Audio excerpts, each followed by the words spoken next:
Bonjour Yann, bienvenue dans notre podcast, les talks du luxe et du retail. Est-ce que tu peux te présenter s'il te plaît? Bien sûr, je suis Yann Rivalan, je suis le président de la Fédération du prêt-à-porter féminin.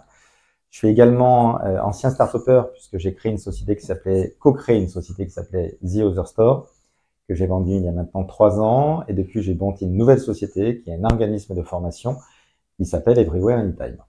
Oui, on a bien vu que tu avais cet nouvel organisme de formation. Est-ce que tu peux nous dire en 3 mots en quoi ça consiste, cet organisme? À qui il s'adresse? L'objectif est très simple. Il y a maintenant près de 15 ans, j'ai co-créé avec David Sobel et Candice Delorme The Other Store. On avait comme idée d'accompagner les marques au développement de l'e-commerce. Il faut se rappeler en 2018, quand on a lancé la société, il y avait à peine 1% des marques qui avaient leur site. Or, désormais, évidemment, 100% des marques l'ont mis en place. Et avec The Other Store, on avait cette volonté d'accompagner les marques à la mise en place, petit à petit, de chacun des métiers qui correspondaient. Or, quand j'ai créé Everywhere Anytime, j'ai souhaité faire la même chose, mais cette fois-ci sur l'intelligence artificielle, sachant que le sujet est plus puissant et plus challengeant que pour l'e-commerce, puisqu'avec l'e-commerce, il y avait avant tout la distribution d'un côté et la communication qui étaient touchées. Désormais, avec l'intelligence artificielle, c'est tous les métiers.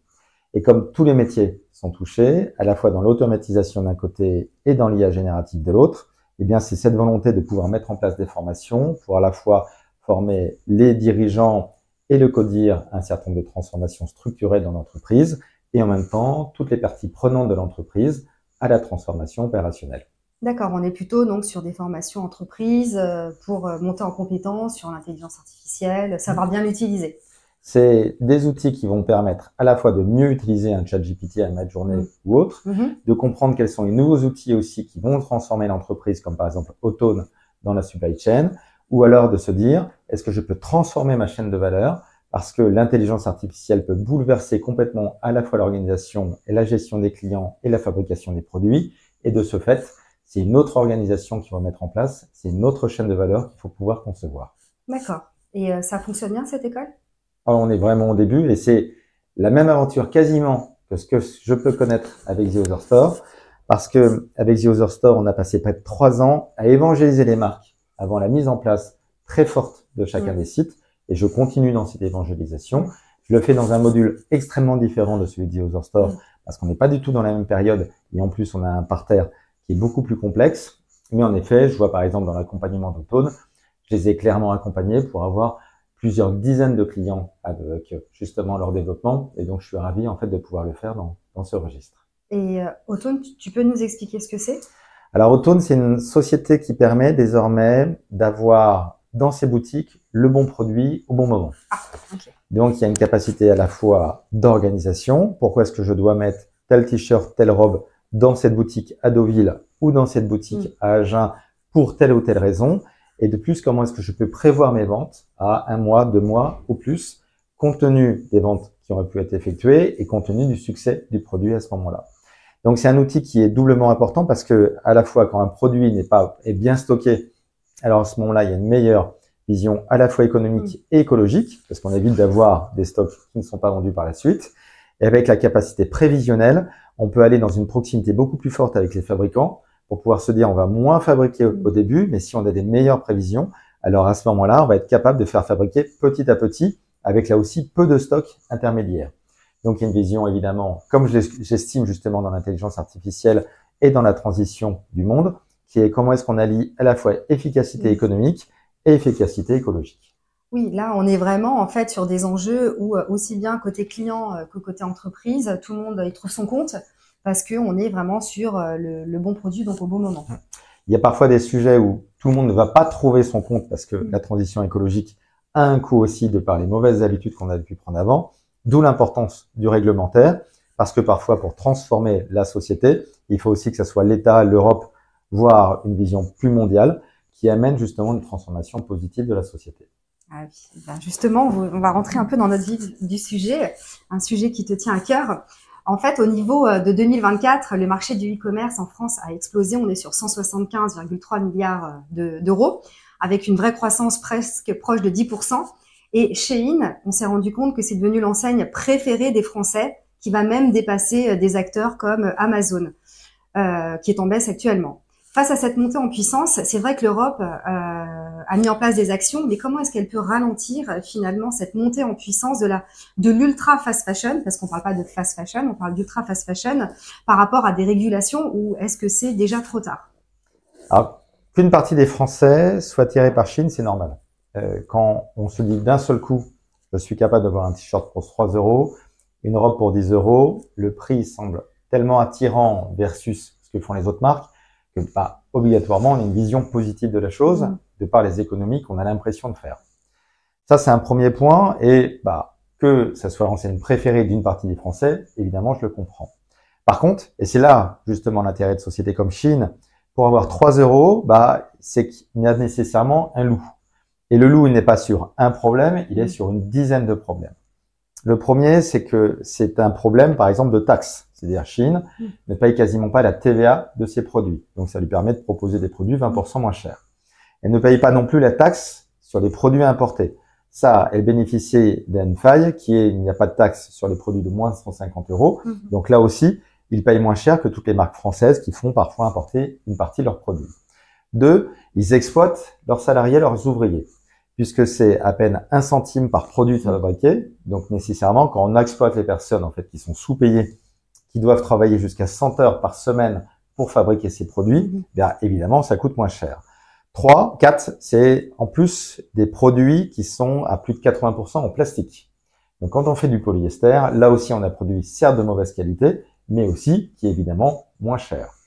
5, ça bénéficie en termes de logistique d'un certain nombre d'avantages parce que la Chine est considérée comme un pays sous-développé pour la logistique et résultat, on paye de notre côté avec notre argent, avec notre poste, on paye une partie de la logistique entre les produits qui partent de Chine, qui partent d'Asie pour venir chez nous, compte tenu là aussi du montant des paniers.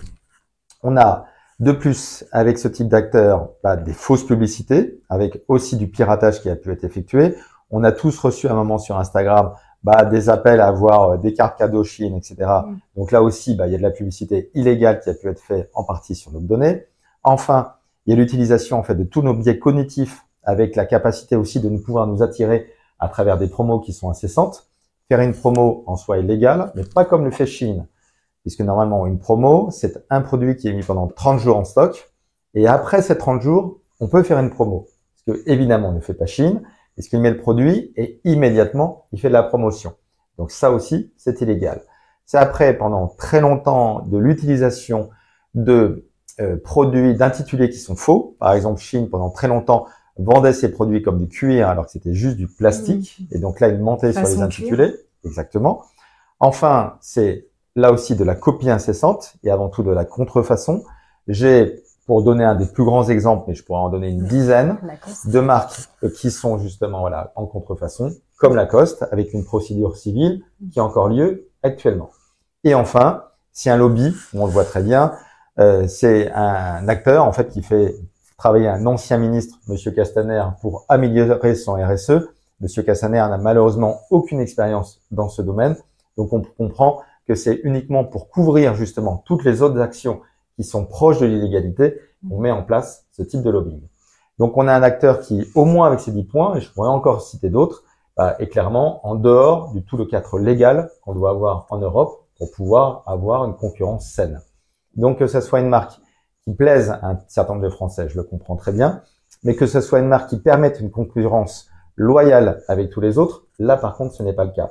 D'où le fait que l'Europe et la France, évidemment, doivent réagir. En fait, la loi a été votée le 13 mars à l'Assemblée nationale et après, pour qu'elle soit validée, elle doit passer au Sénat et éventuellement, elle doit en fait après faire un nouveau tour. Et donc, elle devait passer au Sénat et là, ça a été reporté.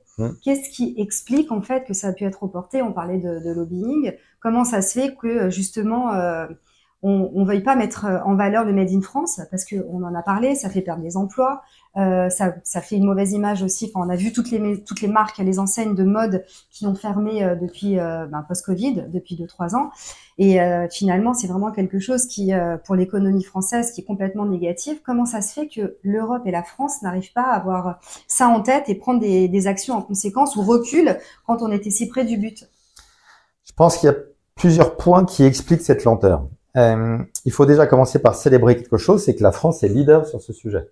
c'est-à-dire dans la capacité à pouvoir agir contre ce type d'acteurs, contre Chine et Temu, bien, on est plus rapide que l'Angleterre, on est plus rapide que l'Europe en général, et on a été même plus rapide que les États-Unis, parce que les États-Unis, par exemple, réagissent par rapport au seuil de 800 € auquel, en fait, les marques ne sont pas imposées. Mais de notre côté, on avait voté cette loi au moins à l'Assemblée nationale bien longtemps avant. Donc, il y a la France qui a été très réactive à ce moment-là, et on peut célébrer justement l'ancien ministre de la Transition écologique, Christophe Béchu, et ses équipes, et aussi ses députés comme Cécile Violent, d'avoir mis ce sujet, de l'avoir traité tambour battant. Ouais.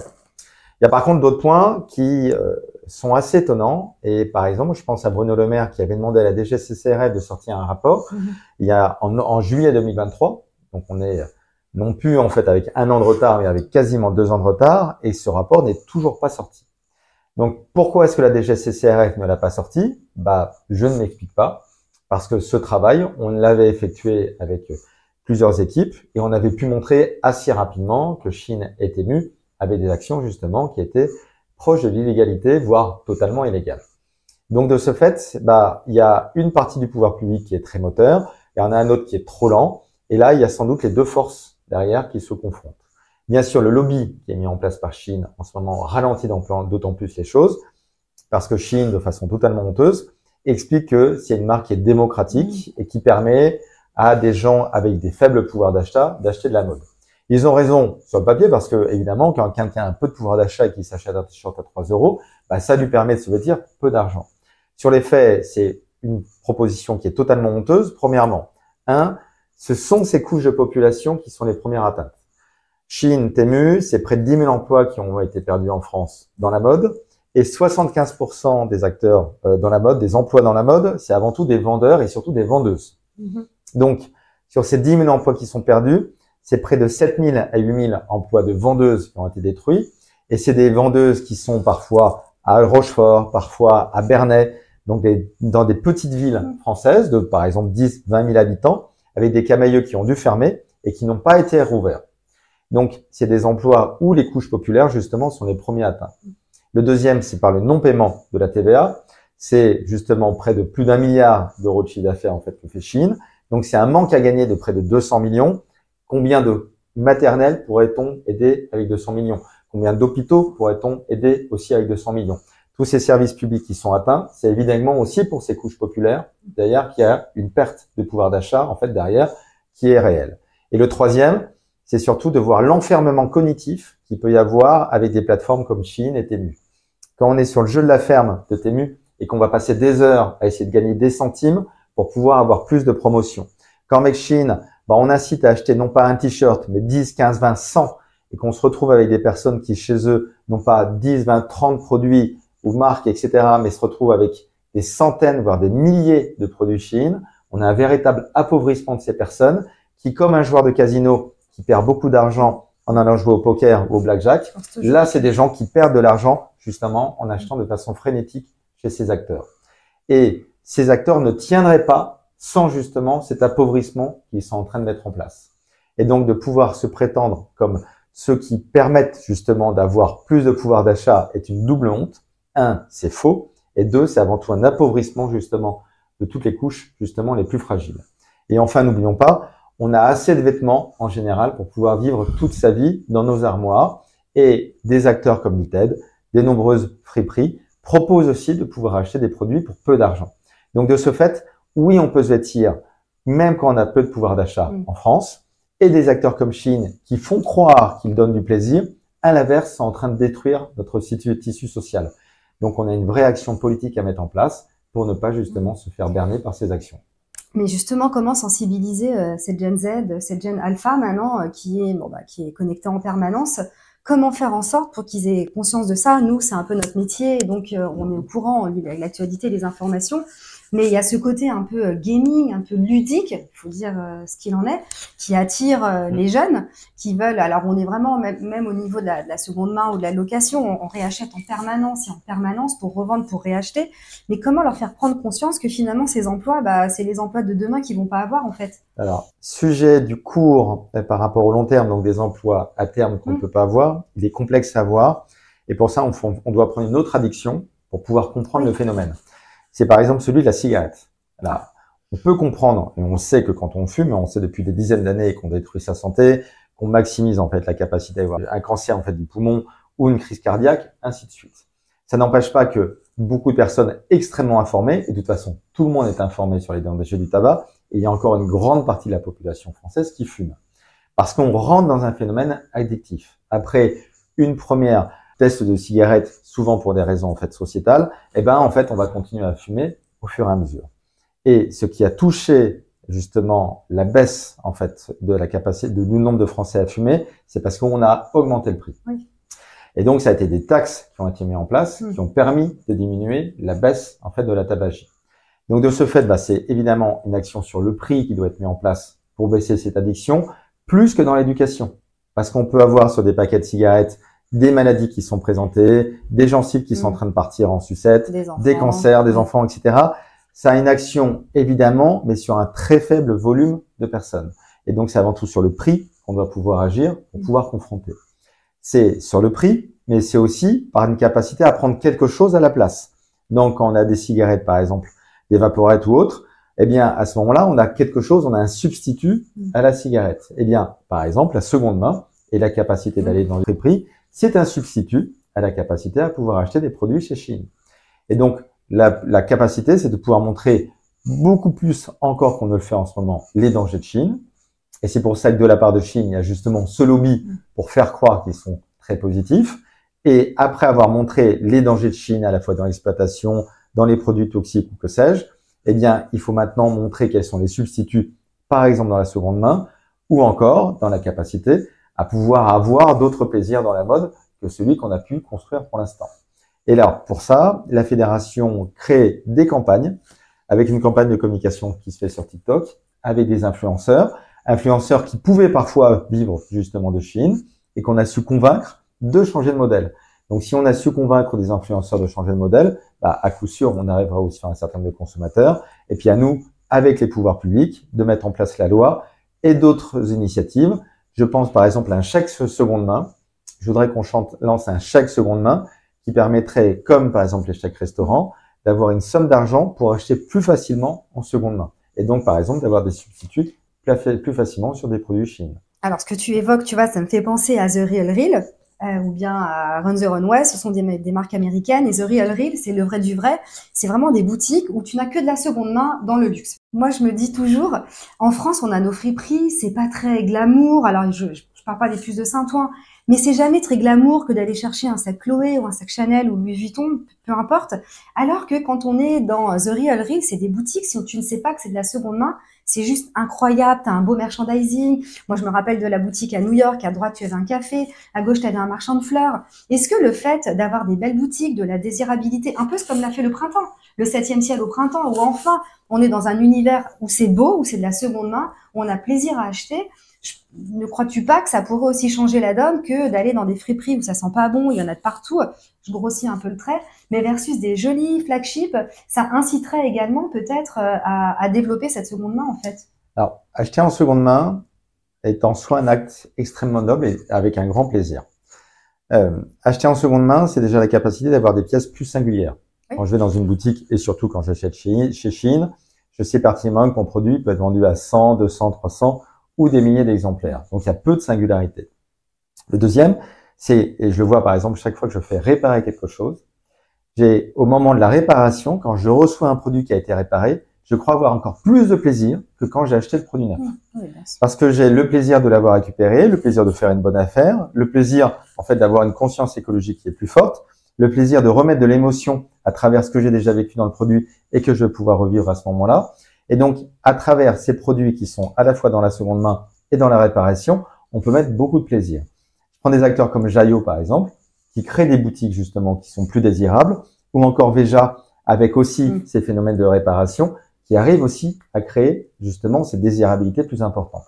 Je pense que les marques vont être capables aussi de le mettre en place, et ce qu'elles font de plus en plus avec la mise en place d'opérations de seconde main, c'est avec, par exemple, des FOM qui les accompagnent pour pouvoir le faire. C'est avec des plateformes aussi qui peuvent accompagner ces transformations, comme Save Your Wardrobe, par exemple, qui permet, à travers des applications, d'aider les marques à pouvoir mettre en place ces opérations de réparation. Donc, Oui, on doit le prendre plus désirable, plus on doit le prendre plus haut de gamme, et cela ne sera que justement à la hauteur de la qualité de ce qu'on peut avoir quand on achète une pièce vintage ou qu'on la fait réparer. Oui, après, c'est sûr que toutes les maisons de luxe, elles ont compris l'intérêt que d'avoir des ateliers de réparation, d'une part, ou bien de pouvoir récupérer. Je sais plus quelle maison fait ça, mais Balenciaga. Quand tu rends quelque chose, on te donne évidemment de l'argent et en plus, tu as 15% en moins si tu rachètes quelque chose dans la boutique. Moi, je trouve que c'est smart parce que ça permet de récupérer des pièces anciennes ou bien de la réparation. Je trouve que c'est plutôt assez intelligent. Il y a ces définitions du luxe que j'aimais beaucoup de Guillaume de Seine, qui un des propriétaires de Hermès, qui nous expliquait que son grand-père disait le luxe, c'est ce qui se répare. Donc, on est aussi désormais dans des nouvelles générations qui ont l'habitude de jeter, et je suis évidemment rentré aussi dans ce phénomène, sachant que de mon âge, j'ai 51 ans, il y a près d'une quarantaine d'années, on portait beaucoup plus d'attention aux différents produits qu'on gardait, soit du petit frère à la petite sœur, en fait, et ainsi de suite, en fait, sur un certain nombre de produits, soit même, en fait, entre le père et le fils. J'ai récupéré, par exemple, beaucoup de pulls marins, en fait, de la part de mon papa, en fait, quand j'étais étudiant et que je faisais sa corpulence. Donc, on peut avoir cette transmission qui doit devenir plus importante, et ça sera, en effet, à la fois pour les marques de luxe, mais je l'espère aussi sur des marques plus classiques, plus responsables. On a eu cette discussion avec tout ce qui est Preloved, justement, avec Stanislas de Kersis sur le salon qui a eu lieu, justement, sur Preloved. Quand on regardait Shein, en fait, on a bien vu qu'il y avait un design incubateur, en fait, qui était des prix décernés pour les jeunes designers. Et il y a un récent article de Glitz qui mentionnait le fait qu'une designer travaillait aussi bien pour Chanel que pour Shein, versus tous les avantages qu'elle avait en termes de pourcentage, en termes de royalty qu'elle pouvait récupérer si son dessin était pris et produit par Shein. Comment est-ce qu'on peut comment faire quand on a des grands acteurs comme Chanel qui se font, j'ai envie de dire, littéralement piquer leur designer pour un acteur comme Shein?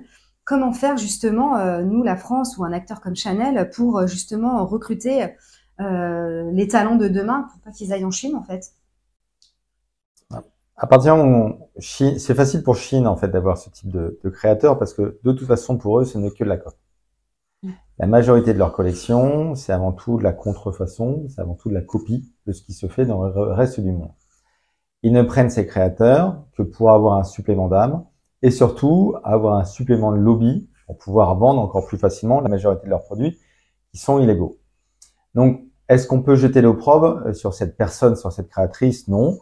Est-ce que Chanel peut mettre en place des contrats pour limiter justement ces créatrices et ne pas aller ailleurs? Peut-être.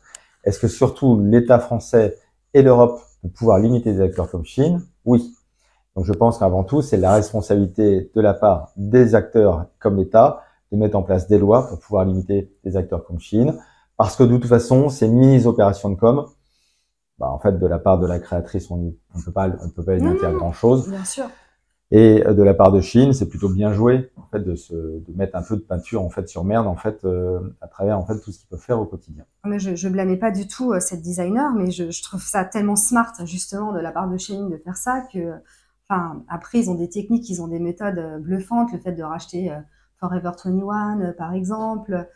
Et j'entends vraiment que ça doit venir et de la France et de l'Europe. Je disais que si on taxait déjà à 1 euro tout envoi, déjà ça pourrait changer un petit peu la donne parce que à partir de 1 euro on envoie une taxe, les clients peut-être raisonneraient d'une manière différente. Surtout qu'on donne bien plus que 1 euro à chacune des marques comme Shein en fait pour chacun des colis. Si on fait la somme en fait de toute façon les produits Shein devraient être beaucoup plus chers que beaucoup d'autres produits d'autres marques. Donc de toute façon, Shein en soi n'est qu'une société qui travaille sur l'intégralité des failles qu'on a pu mettre en place. Et c'est sur ces failles qu'on doit évidemment agir. Or, on met parfois du temps sur agir. Je parlais des DGCCRF, en fait, qui n'a pas encore agi. On aurait pu agir bien plus tôt, en fait, sur ce point. Désormais, et c'est le cas, souvenons-nous de Wish. Wish a eu exactement ce même désir de se développer. On a pu arrêter Wish et on pourra faire exactement la même chose sur Shein. Et vous avez fait comment pour arrêter Wish? Oui, c'est parce que Wish vendait des produits qui étaient dangereux pour la santé. Et là, la DGCCRF avait fait son travail et avait interdit la société Wish de faire de la publicité. Or, quand on interdit ce type d'acteur de faire de la publicité, évidemment, en fait, il s'éteint de lui-même. Je reviens sur Forever 21 et la stratégie de Shein.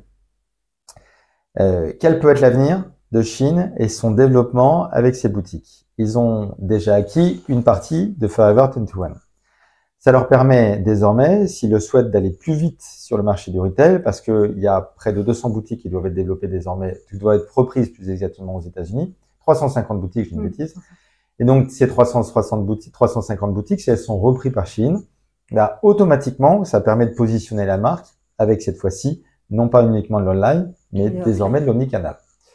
Une fois qu'ils font ça, ils vont avoir des économies qui vont être différentes parce qu'ils ne pourront pas avoir la même flexibilité que ce qu'ils ont désormais avec le online.